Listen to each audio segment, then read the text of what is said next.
Praise you, Holy Spirit, Lord Jesus.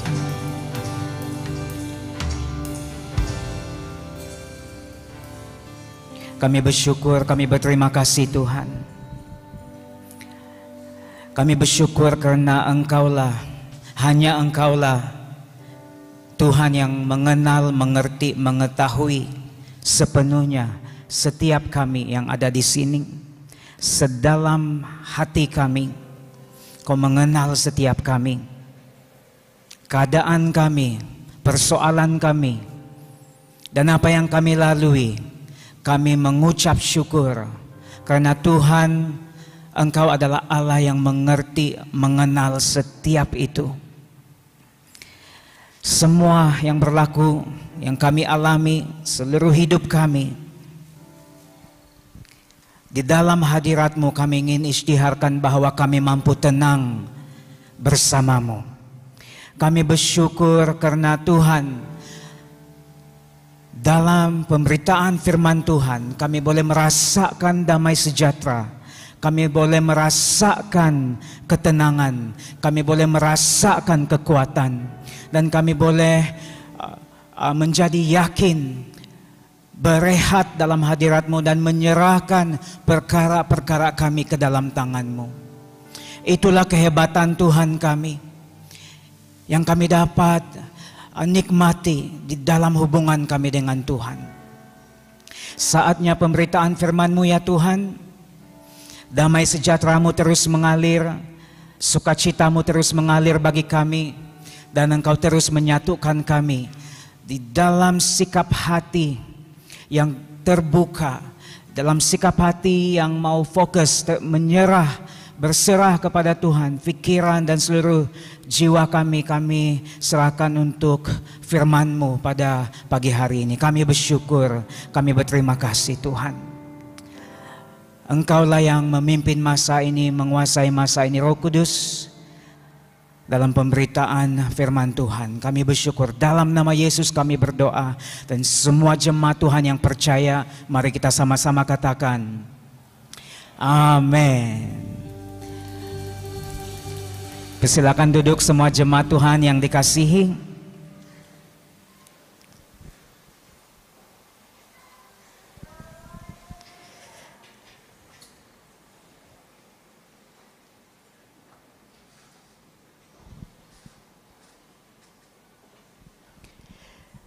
Jemaat Tuhan, kita sudah sampai ke penghujung siri pemberitaan firman Tuhan yang bertemakan Akulah. Dalam minggu-minggu yang lalu kita sudah melihat siri ini. Sedar atau tidak sedar, kita bercakap tentang pernyataan Yesus Kristus tentang Akulah. Dan ada 7 akulah itu. Akulah sesuai dengan pernyataan Yesus Kristus di dalam Injil Yohanes, spesial atau khusus dalam Injil Yohanes ini. Dan saya hanya mau recap pernyataan akulah itu dari mula sampai akhir. Hari ini kita sudah sampai ke akulah yang terakhir. Yang pertama itu ialah akulah roti hidup. Kedua, akulah terang dunia. Ketiga, akulah pintu. Keempat, akulah gembala yang baik. Kelima, akulah kebangkitan dan hidup.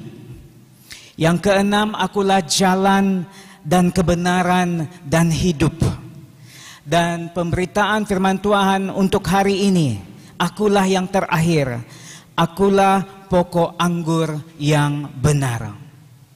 Dan semua ini menyatakan ketuhanan, keilahian Tuhan kita Yesus Kristus. Mari kita berikan sorak-sorai bagi Tuhan kita.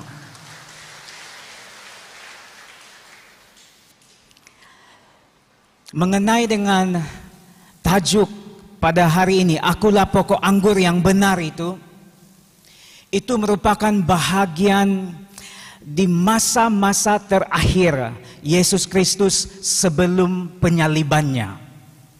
Dan Yesus menyatakan perkara-perkara yang mendalam, Yesus menyatakan perkara-perkara yang begitu sukar difahami karena terlalu mendalam maknanya dari kalangan murid-murid Yesus Kristus. Pada waktu itu tinggal 11 orang lagi. Karena Yudas Iskariot sudah dirasuki iblis dan dia sudah mengambil satu kas dan dia beralih daripada perjamuan malam itu. Perjamuan kudus yang kita kenali pada hari ini. Pada waktu itu perjamuan terakhir, perjamuan malam ataupun the last supper. Jadi yang mendengar kata-kata yang terakhir atau pesanan terakhir, pesanan yang mendalam itu hanya 11 murid yang tinggal. Dan Yesus menyatakan sesuatu yang transparan. Tidak ada lagi yang ditapis-tapis. Dan itulah sebabnya murid-murid itu sukar memahami. Seperti yang kita dengar khotbah pada minggu lalu itu tentang akulah jalan dan kebenaran dan hidup. Ketika Yesus menyatakan bahwa dialah jalan, dialah kebenaran, dialah hidup, Filipus bingung. Salah satu murid Yesus Kristus, dia bingung dan berkata, Tuhan, tunjukkanlah Bapa itu kepada kami. Itu sudah cukup bagi kami. Dan kemudian Yesus menjawab, telah sekian lama aku bersama-sama kamu, Filipus, namun engkau tidak mengenal aku. Barang siapa telah melihat aku, ia telah melihat Bapa. Bagaimana engkau berkata, tunjukkanlah Bapa itu kepada kami. Ini salah satu contoh di mana perkataan-perkataan Yesus itu sukar dimengerti sepenuhnya oleh murid-murid waktu itu. Dan hari ini kita akan fokuskan kepada satu teks seperti yang dibacakan oleh Deacon Lukas tadi, yaitu Yohanes 15 ayat 1 sampai ayat yang ke-17. Dan sebelum kita melihat ayat ini, saya ingin mengajak jemaat untuk melihat konteks ayat ini. Karena kalau kita baca seperti itu saja, kita pun boleh hairan mengapa Yohanes 15, mengapa ayat ini ada di sini. Mengapa Yesus Kristus tiba-tiba bercakap tentang pohon anggur dan ranting-rantingnya. Pasti ada tujuannya. Semua yang Yesus Kristus katakan kepada murid-murid selalu mempunyai maksud dan tujuan. Dan kadang-kala kita memetik firman Tuhan ini menjadi satu kata-kata yang mungkin menjadi satu peringatan. Sebagai contoh, saya sendiri pernah mengutip firman Tuhan ini untuk menjadi satu kata-kata yang mengingatkan secara keras kepada orang-orang Kristen.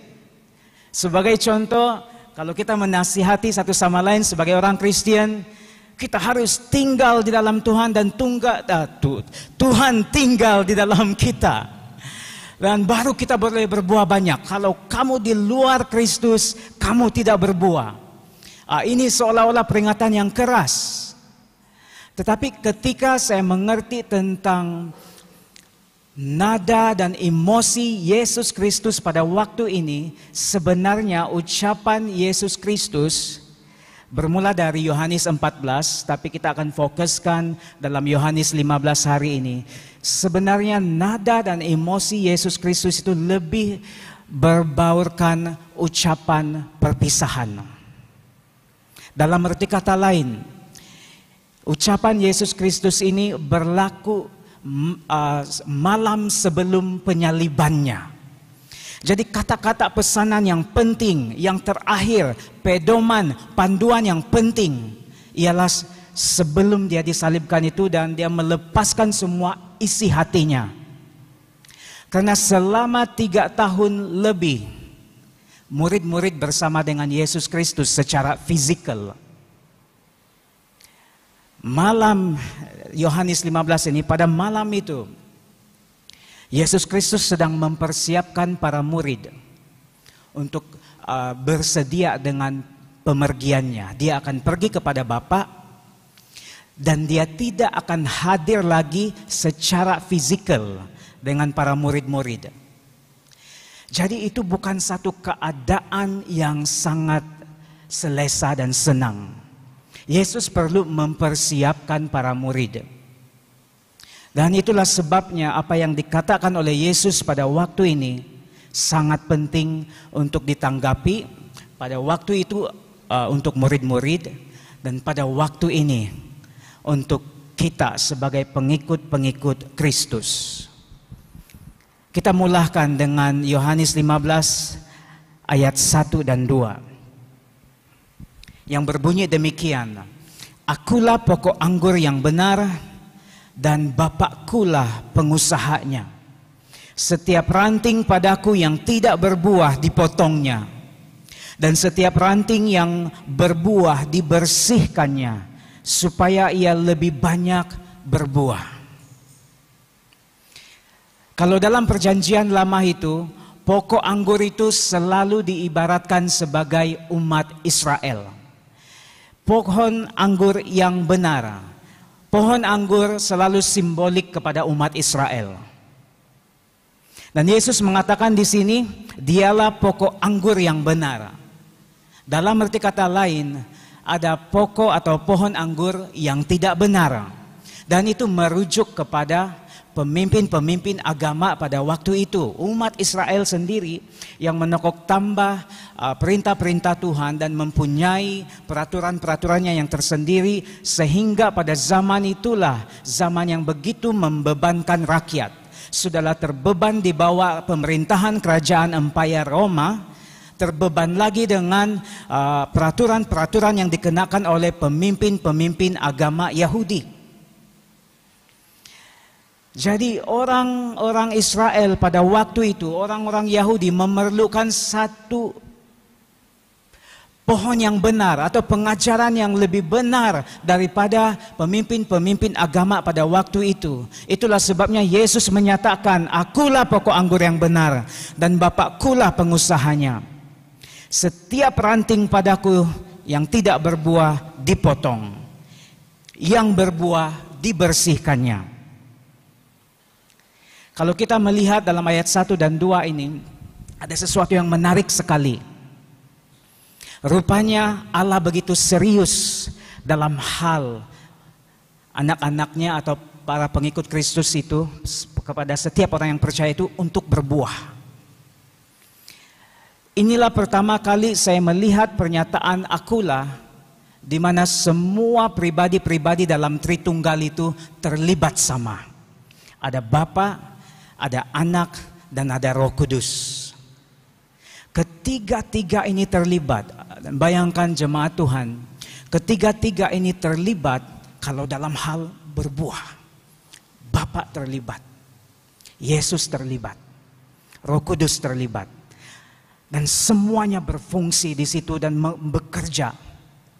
Nampak sangat hati Tuhan sungguh rindu untuk setiap pengikut-pengikut Kristus berbuah banyak. Pokok anggur merujuk kepada Yesus Kristus. Bapa sebagai pengusaha atau petani yang menguruskan pohon anggur. Dan sebenarnya ada Roh Kudus, walaupun tidak dinyatakan secara literal, tetapi hidup ataupun sap atau mineral, nutrien yang daripada akar ke ranting itu diibaratkan hidup, yaitu aliran Roh Kudus, kuasa Roh Kudus yang menghubungkan akar dan ranting kepada setiap dahannya. Jadi ada keterlibatan Allah Tritunggal, Godhead, dalam hal orang Kristen berbuah. Maksudnya Allah kita sungguh-sungguh berkomitmen, berdedikasi kalau dalam hal orang Kristen berbuah. Mereka Tuhan ibarat turun padang dan bekerja dalam hal kita berbuah. Hal yang kedua yang menarik perhatian saya dalam ayat kedua itu ialah tentang dedikasi dan komitmen Bapa. Ranting yang tidak berbuah dipotong, yang berbuah dibersihkannya supaya ia lebih banyak berbuah.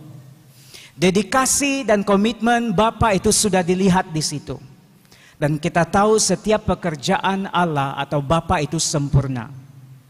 Itulah sebabnya bahagian kita pula yang memberikan respon kepada dedikasi, kepada komitmen Allah Bapa yang bekerja dengan begitu luar biasa sekali dalam hidup kita. Ketika saya menyelidiki tentang pertanian pohon anggur ini, sememangnya setiap yang menjaga pohon anggur itu akan memotong ranting yang terlalu panjang. Karena ranting yang terlalu panjang ini, pohon anggur, ranting yang memanjang ini akan menggalakkan pertumbuhan banyak daun sehingga menjadi rimbun. Dan ini menghalang ranting-ranting yang lain untuk mendapat cahaya matahari yang cukup. Jadi dalam arti kata lain, ranting yang lain boleh menjadi lemah kalau ada ranting yang begitu panjang dan penuh dengan daun. Itulah sebabnya perlu dipangkas, perlu dipotong, supaya tidak memberi kesan kepada ranting-ranting yang lain mendapat cukup matahari dan sama-sama banyak berbuah. Karena keinginan Bapa adalah supaya kita lebih banyak berbuah. Dan tidak heranlah mengapa dalam teks seterusnya, dalam ayat 9 hingga 17, itu adalah bahagian tentang perintah supaya saling mengasihi. Para murid saling mengasihi, para orang percaya, para pengikut Kristus saling mengasihi. Karena kalau kita melihat metafora ranting yang tidak dipotong, panjang dan rimbun daunnya, menjadikan ranting-ranting yang lain lemah. Penerapannya dalam kehidupan kita ialah hidup kita ini tidak boleh menjadi satu penyebab kepada ranting-ranting lain ataupun orang-orang percaya yang lain, pengikut Kristus yang lain untuk menjadi lemah. Ini berbicara tentang kasih kepada satu sama yang lain. Kepribadian kita ini boleh menjadi penentu kepada seorang yang lain itu menjadi kuat atau akhirnya menjadi lemah. Ada orang yang boleh tersakiti atau hurt kepada orang sesama Kristen yang lain. Dan itulah sebabnya Bapa sangat menitik beratkan hal ini. Supaya di dalam kesehatan pengikut-pengikut Kristus dan orang-orang percaya itu semuanya sama banyak berbuah, semuanya tumbuh dengan baik, tidak saling menyakiti satu sama lain. Dan kita dapat melihat perintah Yesus Kristus itu untuk mengasihi. Seperti Bapa telah mengasihi aku dalam ayat 9 dan 10, demikianlah juga aku telah mengasihi kamu. Tinggallah di dalam kasihku itu. Jikalau kamu menuruti perintahku, kamu akan tinggal di dalam kasihku. Seperti aku menuruti perintah Bapakku dan tinggal di dalam kasihnya. Faktor untuk orang Kristen yang lain berbuah juga disebabkan oleh sesama orang percaya. Kita tidak mau satu sama lain lemah karena sikap tertentu, tapi kita mau sama-sama saling melengkapi dan sama-sama berbuah dan tidak ada yang tersakiti dari kalangan kita. Karena kita sebenarnya satu pohon yang sama yang membawa kemuliaan kepada Bapa di surga. Itu ayat 1 dan 2. Nanti saya akan huraikan lebih lagi tentang bagaimana keterlibatan Allah Tritunggal dalam hal orang-orang percaya berbuah. Seterusnya kita pergi kepada ayat ketiga dan keempat yang berbunyi demikian. Kamu memang sudah bersih karena firman yang telah kukatakan kepadamu. Tinggallah di dalam aku dan aku di dalam kamu.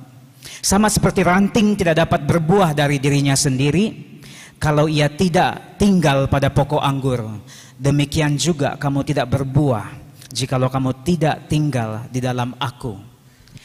Bagi kita yang tidak secara langsung berada dalam masa ini, mungkin kita tidak dapat mengerti banyak tentang apa yang Yesus Kristus katakan ini. Sebenarnya ayat 3 dan 4 ini merupakan satu pernyataan yang sangat mengejutkan para murid-murid. Ini bukan perkataan yang biasa yang diucapkan oleh Yesus Kristus. Ini merupakan perkataan yang sangat bertentangan dengan prinsip dan ajaran pemimpin-pemimpin agama pada waktu itu. Dan para murid Kristus membesar dengan prinsip dan pengajaran pemimpin agama pada waktu itu. Dan tiba-tiba Yesus Kristus mengajarkan hal yang berbeza, bertentangan sekali. Dalam ayat 3, kamu memang sudah bersih karena firman. Ini satu pengajaran yang sama sekali baru. Karena yang membersihkan menurut kepercayaan orang Yahudi pada waktu itu bukan karena firman yang dikatakan oleh Yesus, tetapi bersih karena kepatuhan dan ketaatan kepada Taurat. Dan bukan kepada satu pribadi namanya Yesus Kristus. Dan ini cukup memberi cabaran dan tantangan kepada prinsip yang sudah ditanam bertahun-tahun pada waktu itu. Yesus menyatakan secara terang-terangan, kamu memang sudah bersih karena firman yang telah ku katakan. Kalau ada orang Farisi, ahli Taurat, pemimpin agama di tempat ini pada waktu itu, ini sangat mewujudkan kontroversi dan pertentangan. Kebersihan, pembersihan bagi orang-orang Yahudi pada waktu itu semuanya tergantung kepada ketaatan, kepatuhan kepada Taurat. Dan sebagai contoh, adat-adat pembersihan bagi orang-orang Yahudi pada waktu itu bukan firman yang diucapkan oleh seorang yang dikatakan Mesias, yaitu Yesus Kristus, tetapi pembersihan diri dengan air. Orang Yahudi harus membersihkan diri dengan air kalau tersentuh sesuatu yang mati, mayat yang mati. Itu sudah haram bagi mereka. Ataupun tersentuh darah, ataupun hal-hal yang kotor. Jadi pembersihan menurut kepercayaan mereka dan peraturan mereka hanyalah dari air. Hal-hal yang najis yang saya sebutkan tadi. Untuk mengembalikan kesucian mereka dan menghindari hukuman Allah, air digunakan untuk pembersihan. Dan adat pembersihan ataupun pembaptisan orang-orang Yahudi ini ada pelbagai macam, saudara-saudari. Dan kata-kata Yesus ini sungguh bertentangan. Hanya dengan firman yang diucapkannya kita boleh menjadi bersih. Selain pembersihan dengan air, ada juga korban-korban yang sering kali dilakukan dalam bait suci. Penyucian dosa dilakukan dengan darah. Orang Yahudi membersihkan diri dengan darah melalui korban binatang yang disembelih di bait suci, ataupun kalau dalam perjanjian lama di kemah suci.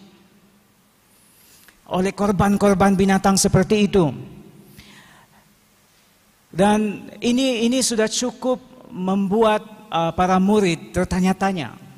Walaupun respon tidak dinyatakan dalam teks ini, tetapi secara intelek ini sudah cukup mencabar minda para murid.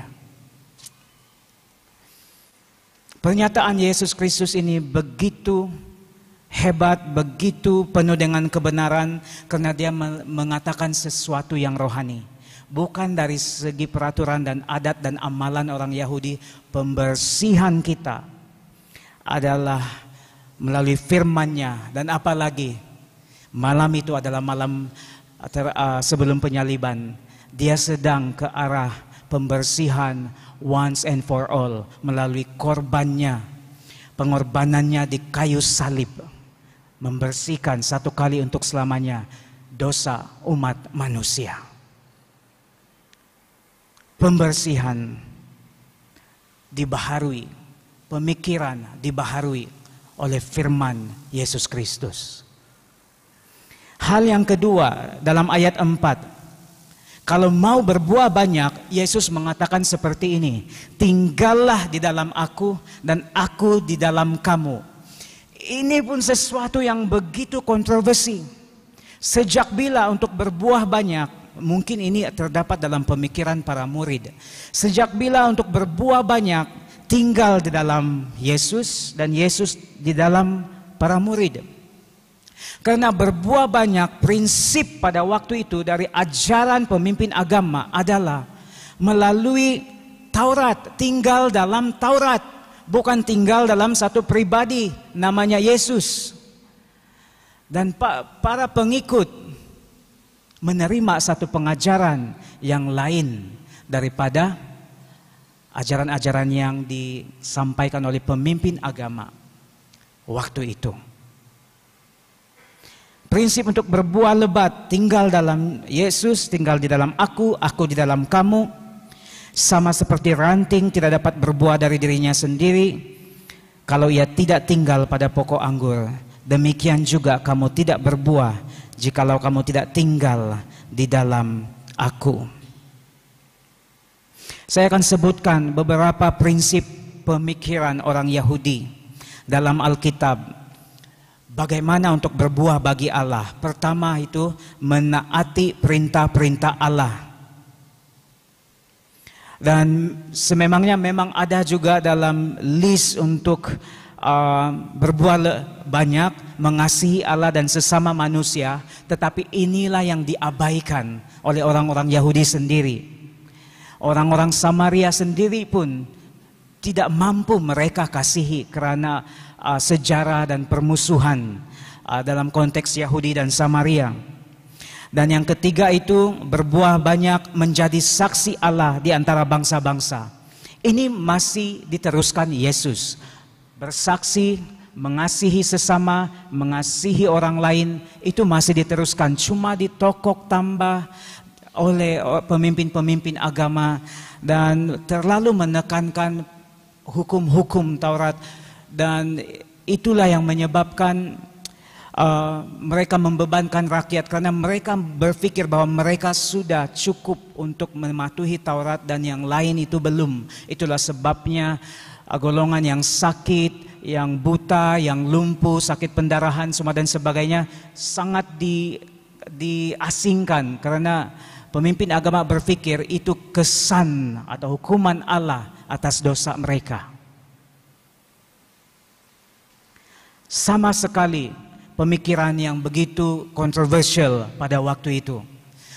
Dan ketika kita menyadari hal ini, barulah kita melihat pada malam sebelum penyalibannya, khususnya Yohanes 15 ini, kata-kata Yesus begitu penuh dengan kuasa. Dan itu cukup mencabar para murid. Dan saya berdoa agar kita juga dapat mengalami ilham atau melihat sesuatu daripada firman ini hari ini. Saya teruskan dalam ayat 5 dan 6. Akulah pokok anggur dan kamulah ranting-rantingnya. Barang siapa tinggal di dalam aku dan aku di dalam dia, ia berbuah banyak, sebab di luar aku kamu tidak dapat berbuat apa-apa. Sebentar tadi saya ada sebutkan tentang latar belakang Yohanes 15. Ini merupakan ucapan perpisahan. Yesus sedang mempersiapkan para murid supaya jangan putus asa. Ini merupakan kata-kata pengharapan. Ketika tidak melihat Yesus secara fisikal pun, kamu harus terus berbuah. Ibarat seperti itu, Yesus ingin mendorong para pengikut supaya terus berbuah.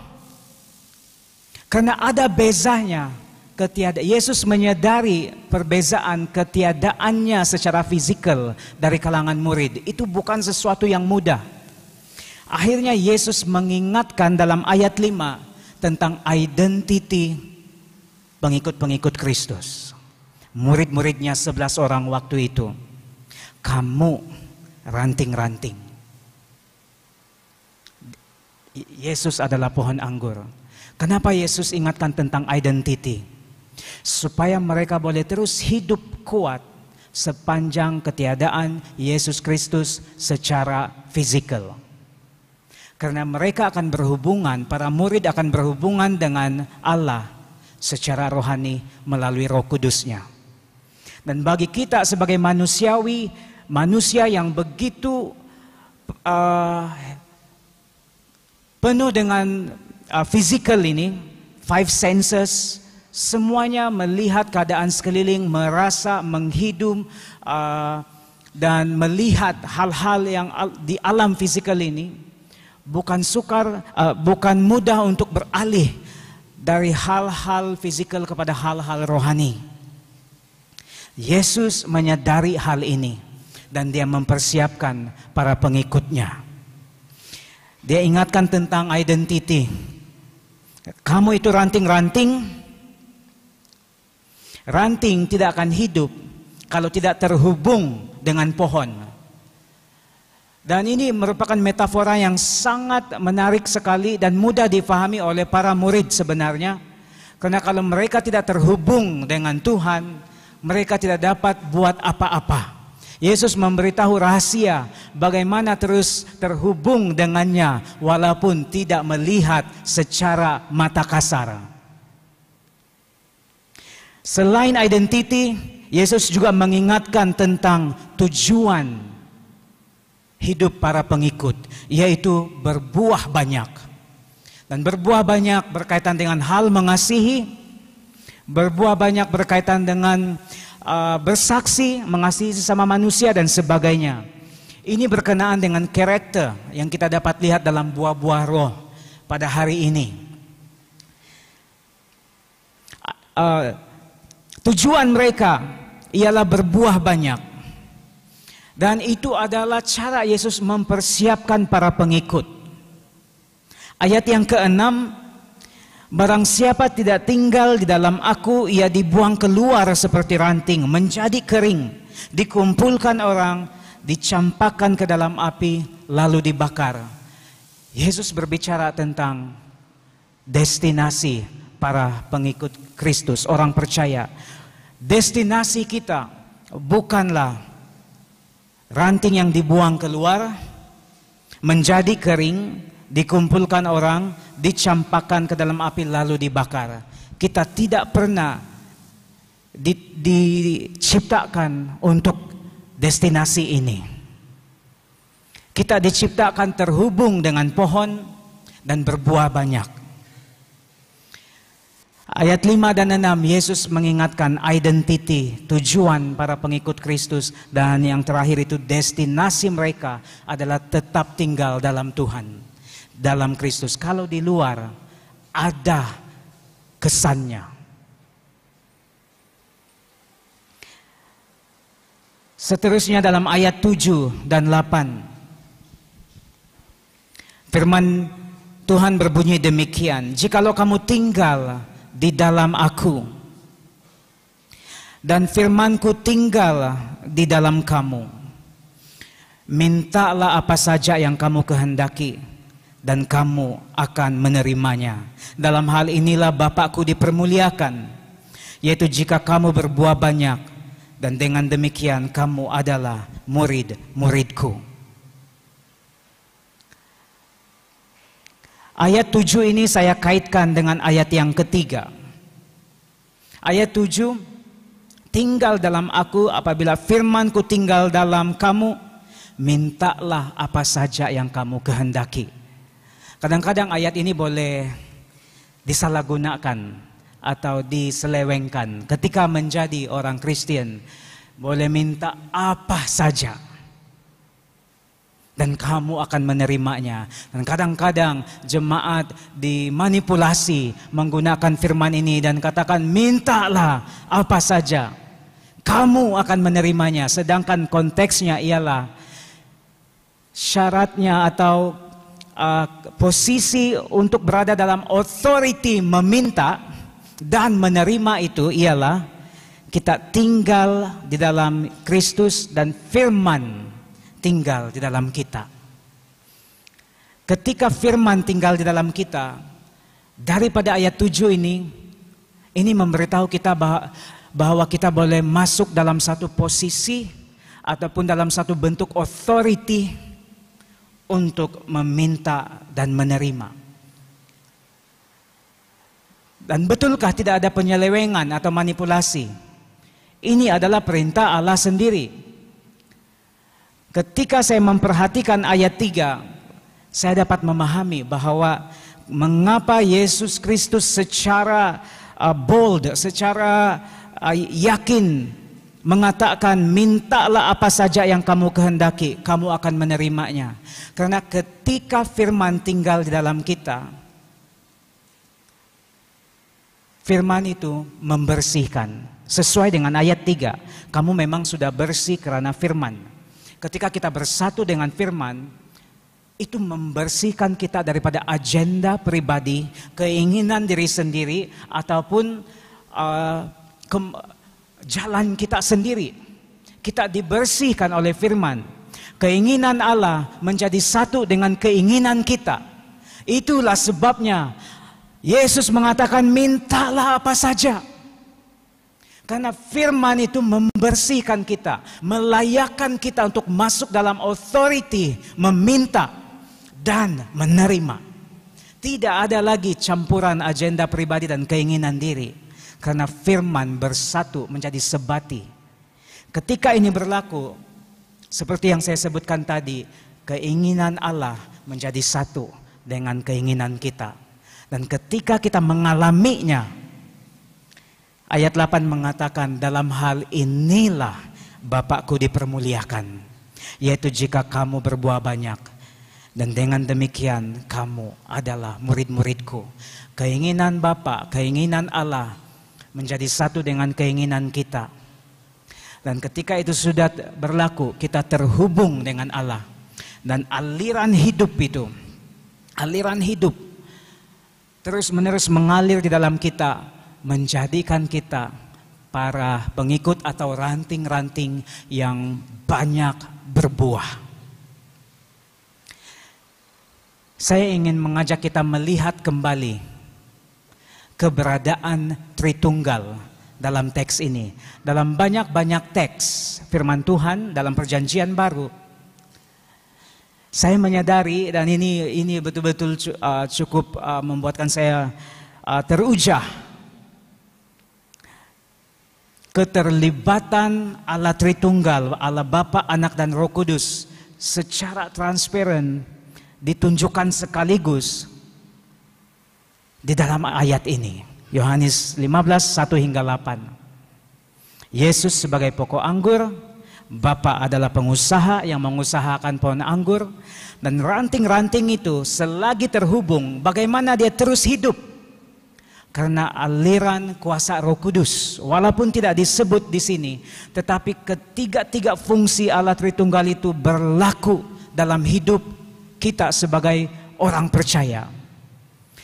Dalam arti kata lain, jemaat Tuhan dan jemaat Tuhan yang berada di rumah, Allah begitu serius kalau dalam hal kita berbuah banyak.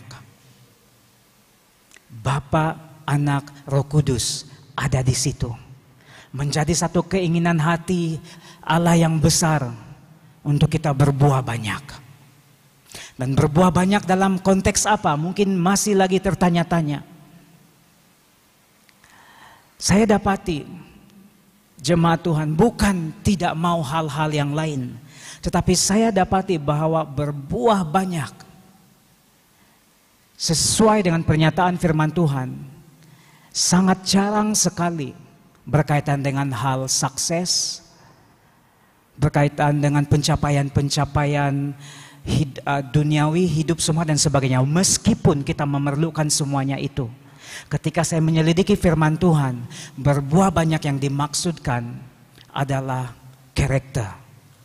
Yang pertama, Galatia 5 ayat 22 hingga 23.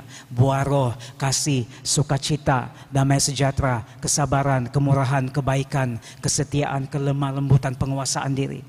Buah seperti itu. Yang kedua itu adalah mengasihi sesama manusia, sesama orang percaya dan sesama bukan percaya, kasih tetap berjalan seiring.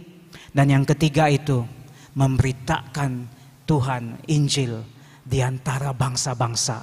Itulah buah yang dimaksudkan di sini. Dan saya percaya seiring dengan itu, ada sukses, ada kecukupan, ada pencapaian. Dan ada yang mengikuti, yang menambah pengaruh kita supaya kita lebih banyak berbuat dan mudah untuk pergi kemana-mana, memberitakan atau memaparkan buah-buah ini. Namun kita tidak mau, kita mau berintegriti dengan firman Tuhan. Buah di sini kita tidak samakan dengan sukses secara duniawi, pencapaian-pencapaian dunia ataupun berbentuk material semua dan sebagainya. Itu kita perlukan, tapi mari kita melihat hati Allah, hati Bapa di sini berbuah di dalam hal yang sudah disebutkan tadi. Allah Tritunggal terlibat sama dalam hal ini, jemaat Tuhan.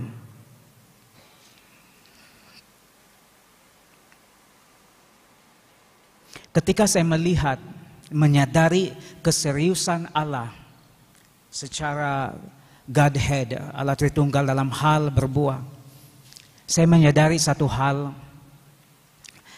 untuk saya dan untuk saya kongsikan kepada jemaat Tuhan juga, di mana apa respon kita terhadap komitmen dan dedikasi Allah ini. Allah begitu bersungguh-sungguh memastikan kita berbuah. Ketika saya melihat frasa tinggallah di dalam aku dan aku di dalam kamu, itu adalah hubungan yang berbalas. Bukan satu pihak, bukan bertepuk sebelah tangan. Allah akan dan Allah pasti melakukan bahagiannya untuk tinggal dalam setiap kita, membersihkan kita, memotong di mana yang perlu, dan memastikan kita terus berbuah lebih banyak. Tapi respon kita juga tidak terkecuali di sini. Yesus mengatakan, tinggallah di dalam aku. Itu merupakan respon. Dari sini saya melihat kekristianan bukan sekadar religion, bukan sekadar agama. Lebih daripada itu, ini merupakan satu hubungan yang sangat indah sekali. Hubungan yang berbalas. Hubungan dua hala. Hubungan yang tidak bertepuk sebelah tangan. Allah tidak bertepuk sebelah tangan ketika kita memberikan respon kasih yang sama, mau tinggal di dalamnya dengan hati yang sepenuhnya. Hubungan terlibat di sini.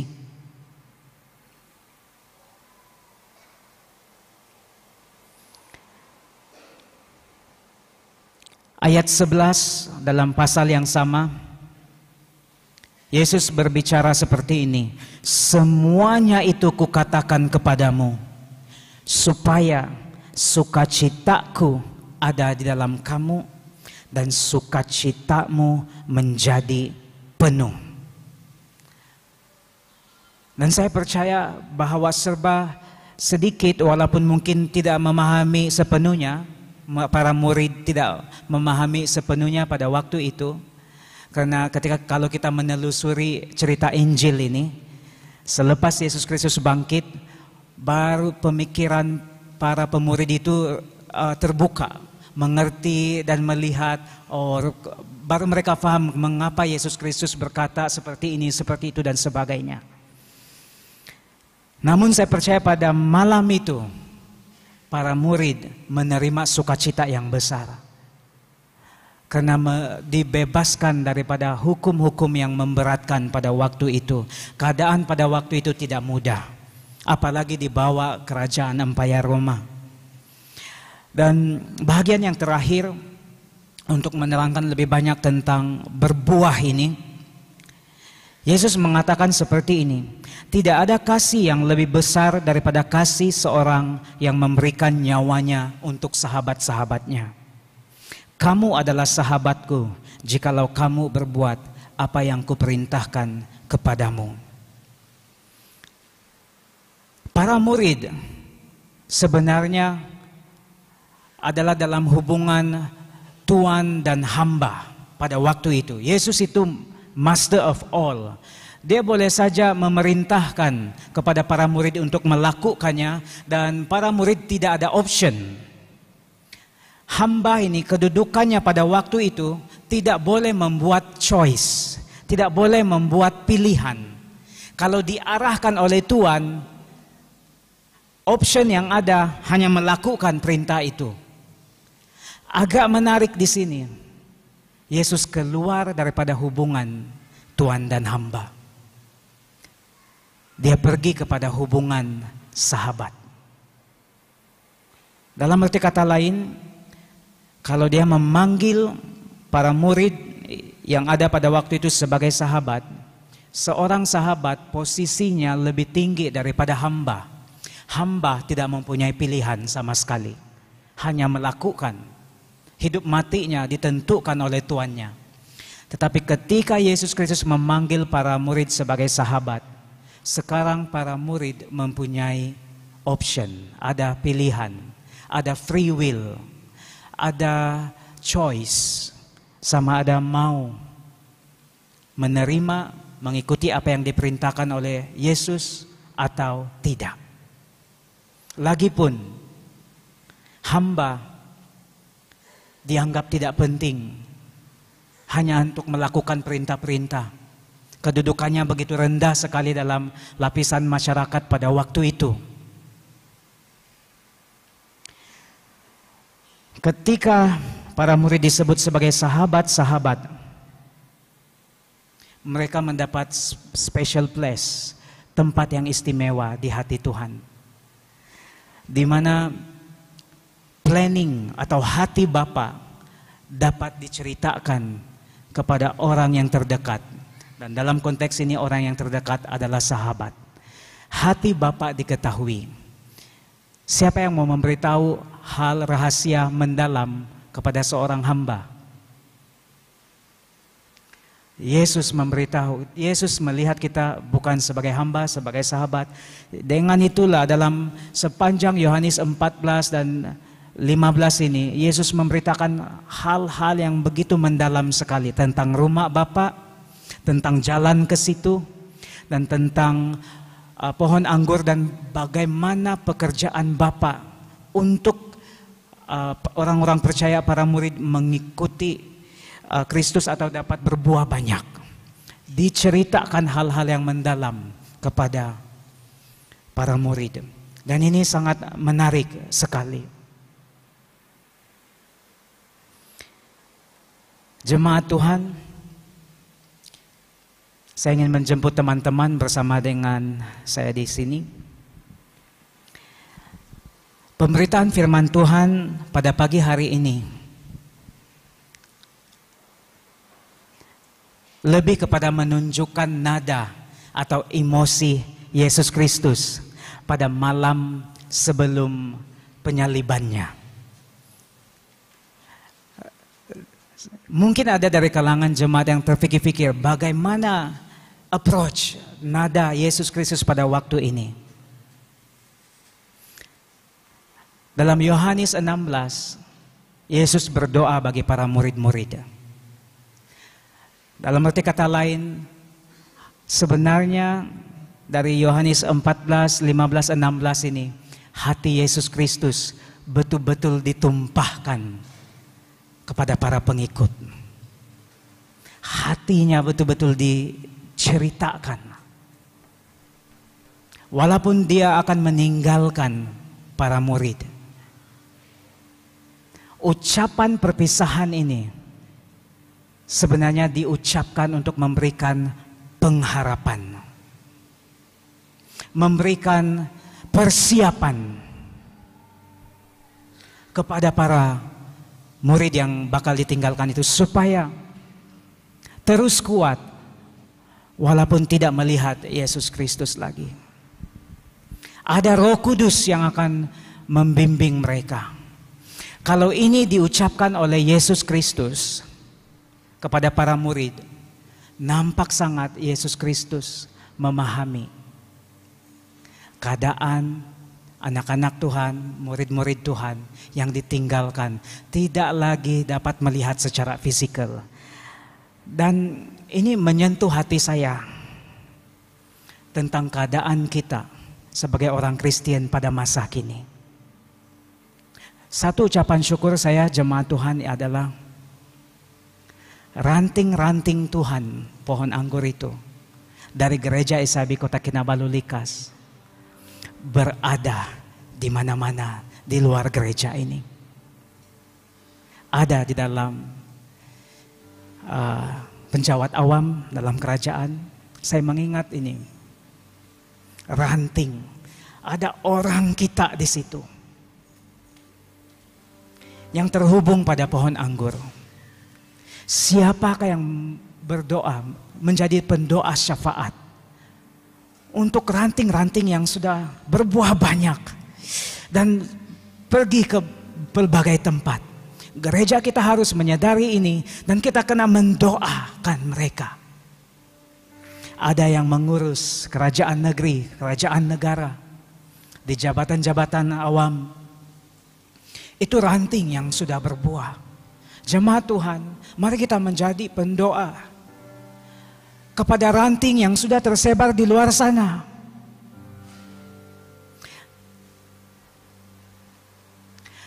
Karena Yesus sendiri mengerti kesusahannya.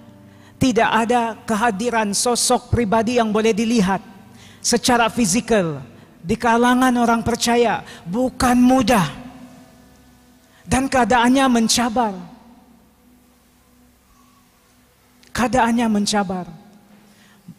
Mungkin kita boleh anggap seperti biasa sahaja. Tetapi ketika saya melihat ada perintah supaya saling mengasihi, terdetik dalam hati saya, itu perlu dimulai dengan mendoakan ranting-ranting yang sudah berbuah, ranting-ranting yang sudah ada di mana-mana di luar sana, berasal dari gereja ini.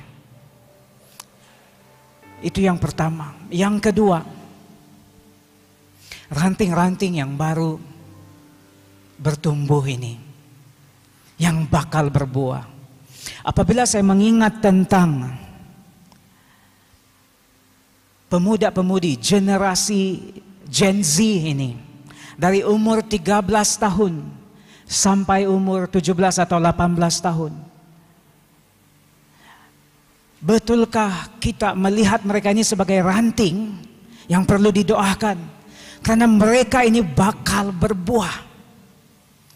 Kalau berbuah, murid di sini sudah lebih kurang berumur 30 tahun ke atas. Sudah dianggap sebagai orang dewasa pun Yesus Kristus begitu mendoakan mereka supaya terus terjaga semasa pemergiannya. Apalagi ranting-ranting yang baru bertumbuh seperti remaja kita dari 13 hingga 17 tahun. Itu perlu didoakan supaya mereka terus terhubung, mengalami hidup daripada Roh Kudus dan terus berbuah dan berbuah. Demikianlah kita menjadi satu pohon anggur yang sehat, di mana kita terus saling menguatkan satu sama yang lain. Pagi hari ini saya tergerak untuk mendoakan dua bahagian ini. Ranting yang baru bertumbuh, remaja-remaja yang ada di sini daripada 13 hingga 18 tahun. Remaja kita ini mungkin jarang membawa mereka ke depan. Saya ingin mendoakan remaja kita hari ini. Boleh para remaja angkat tangan di mana Anda? Para PTR di sebelah kanan saya, boleh mari para remaja untuk berada di hadapan ini. Pemimpin-pemimpin akan mendoakan kamu. Untuk pelajar-pelajar maktab yang ada di sana, karena mereka berada di atas, kita mendoakan mereka juga. Agak sukar untuk turun ke bawah ini. Saya menjemput yang dari 13 hingga 18 tahun berada di sebelah kanan saya.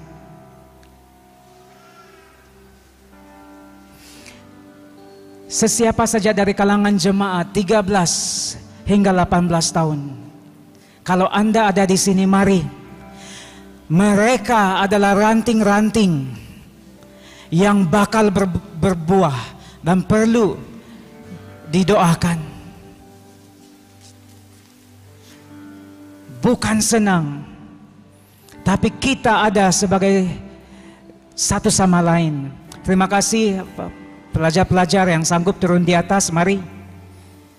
Kalau ada Asya yang mungkin boleh membimbing mereka masuk ke dalam ruangan gereja.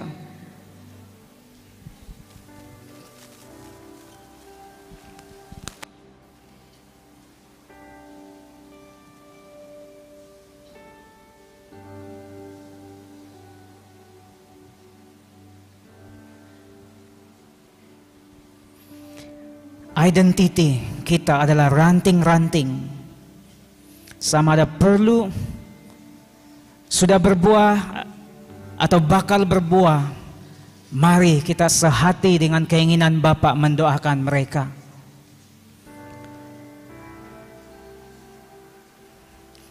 Bahagian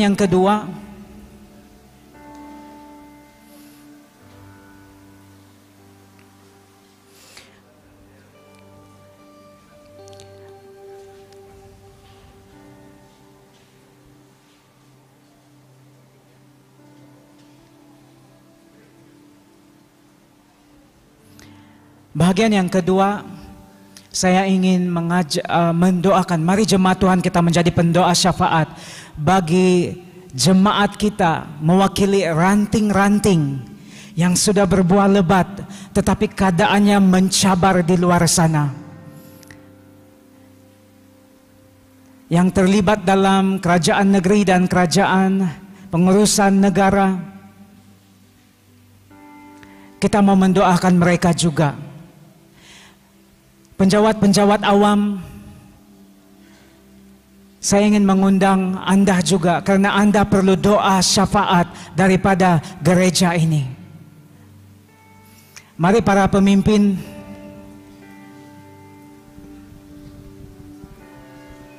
pemimpin pemuda-pemudi juga, kalau ada, mari bersama dengan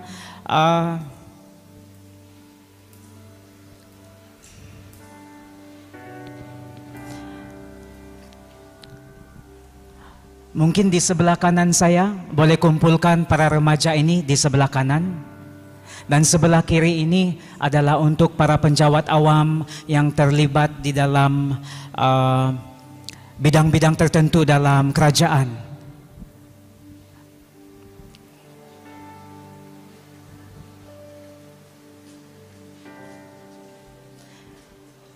Kita doakan Penatua Datuk, ranting kita yang berada di kerajaan ini.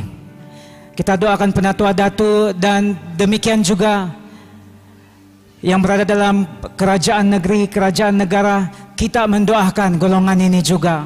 Para penatua boleh berada di bahagian ranting-ranting di dalam kerajaan negeri dan kerajaan negara, dan pemuda-pemudi di sini didoakan oleh para deacon, termasuk pemimpin-pemimpin. Pemimpin pemuda-pemudi mendoakan mereka. Mari jemaat Tuhan kita berdiri bersama. Sementara kita mendoakan mereka ini, mari kita isytiharkan tentang karya Yesus Kristus di salib yang sudah selesai, yang telah membuahkan hasil, yang telah memenangkan kita, yang menghidupkan kita pada hari ini.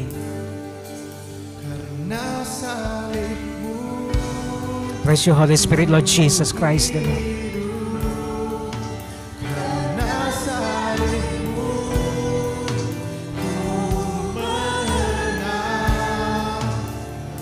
Engkau berkuasa, sanggup untuk melakukan mujizat-Mu. Kena salib-Mu, oh, praise you God.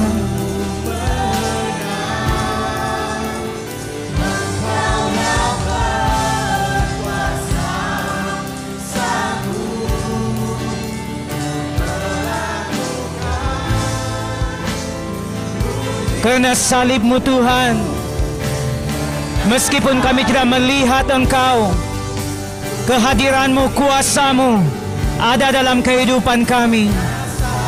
Praise you, Holy Spirit, Lord Jesus Christ. Ku menang,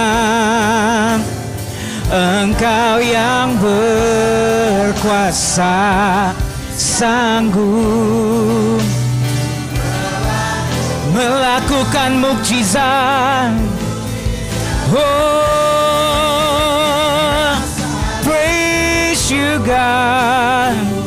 Hallelujah, hallelujah, glory. Praise you. Thank you, Lord Jesus.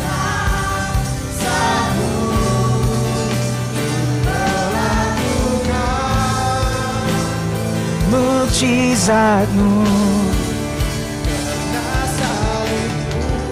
Hallelujah. Praise you God. Glory, glory Lord.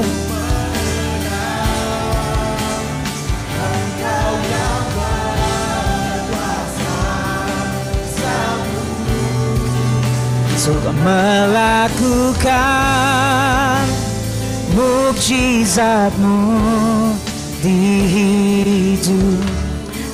Mari jemaat Tuhan, kita menyokong mereka yang di hadapan ini di dalam doa. Mari kita bersyafaat.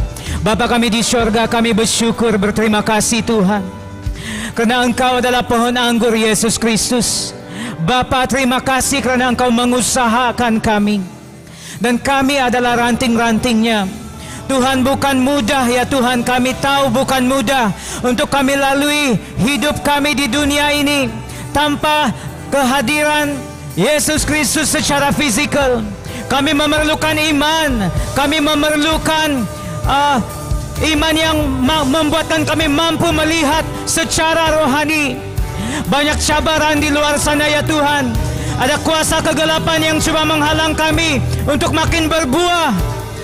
Tuhan, kami berdoa ya Tuhan, khususnya untuk mereka yang di hadapan ini. Kami mau terus berbuah ya Tuhan. Kami mau terus berbuah, karena ini adalah sesuai keinginan-Mu Yesus Kristus. Dan saya berdoa ya Tuhan, ranting-ranting Kristus yang berada di jabatan awam ya Tuhan, yang berada dalam pengurusan negeri dan negara kami, Tuhan, Engkau yang terus memelihara, menjaga mereka ya Tuhan.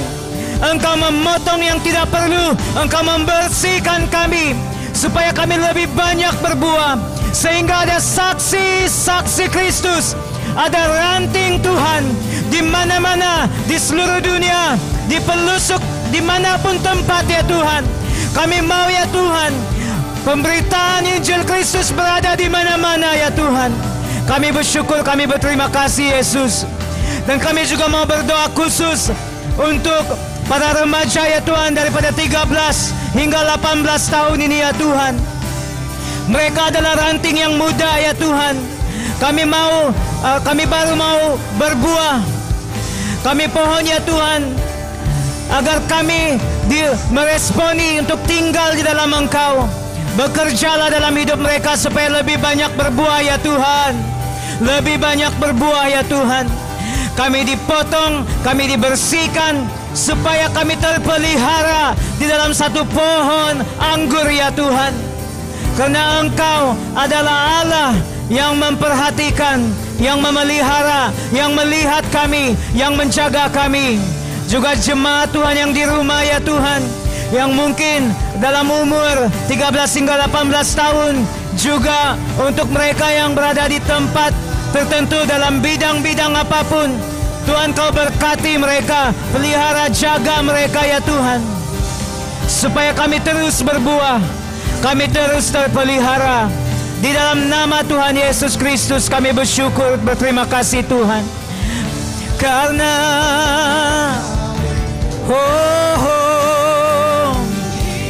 thank you Lord, thank you.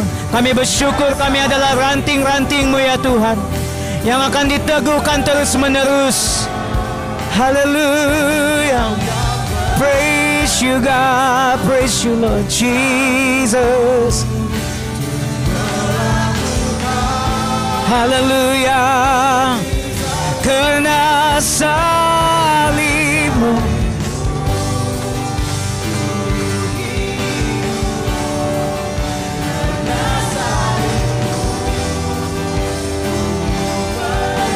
Praise your Holy Spirit, Lord. Sanggup untuk melakukan mukjizat-Mu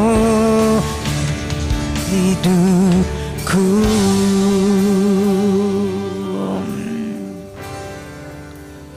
Bapa kami di sorga,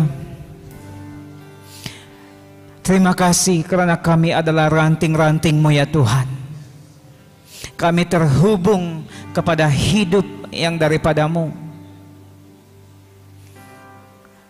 Kami tidak mau saling melukai satu sama lain, tapi kami mau saling mendoakan satu sama lain, mengasihi satu sama yang lain. Kami bersyukur ya Tuhan, karena gereja kami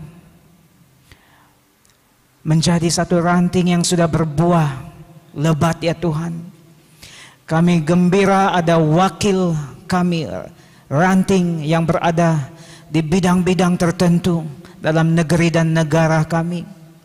Karena Injil kasih akan dibawa ke tempat itu.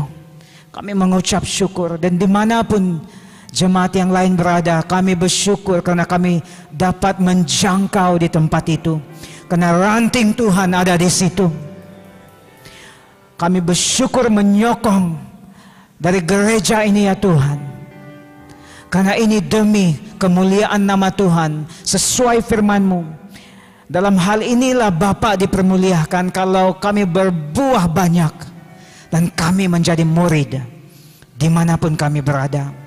Dan juga ranting-ranting muda yang ada di tempat ini, kami berdoa, Tuhan, kami bersyukur untuk komitmen dan dedikasi Bapa membersihkan kami, memotong segala yang tidak perlu. Kami berdoa generasi ini akan menjadi satu generasi yang lebih berbuah banyak dan lebat untuk masa dan tempatnya. Kami bersyukur ya Tuhan karena golongan ini yang sangat penting untuk penyebaran kerajaan Allah. Kami bersyukur, berterima kasih untuk firman-Mu Tuhan. Biarlah kami mengerti message pengharapan, kekuatan, dan persiapan dari kata-kata Yesus melalui pemberitaan hari ini. Kami siap menjadi rantingnya Tuhan dimanapun kami pergi selepas ini. Kami istiharkan semua ini hanya dalam nama Tuhan Yesus Kristus, Tuhan dan Juru Selamat. Semua yang menerima firman ini, mari kita sama-sama katakan amin. Tuhan memberkati kita semua.